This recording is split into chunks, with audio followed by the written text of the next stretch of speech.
Le cri de la terre.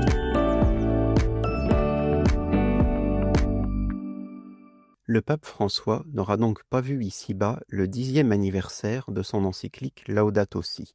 À quelques jours de la date anniversaire de sa publication, je voudrais revenir sur ce qui m'avait paru ce jour-là comme les piliers de la méthodologie déployée par François dans ce texte fondateur, car c'est une approche exemplaire qui garde de quoi nous inspirer.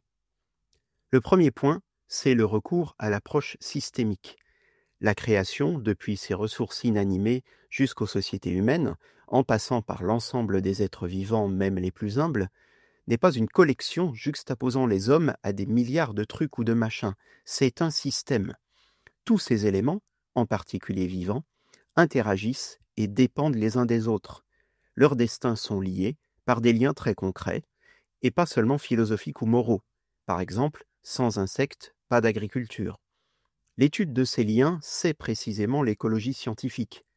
Le célèbre « tout est lié » est d'abord un constat commun aux sciences de la vie et aux sciences humaines. Or, comme le rappelait récemment le père François Heuvet sur KTO TV, on ne fait pas de bonne théologie sans tenir compte des enseignements de la science, on serait hors sol.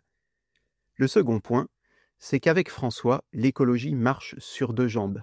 L'une est scientifique, on vient d'en parler, le pape appelait à écouter les constats des spécialistes concernant les diverses pollutions, le climat, la biodiversité, etc., et à poursuivre les efforts dans la collecte et l'interprétation des données qui viennent interpeller non seulement l'homme moderne pragmatique, mais surtout le chrétien appelé à rechercher le royaume de Dieu et sa justice.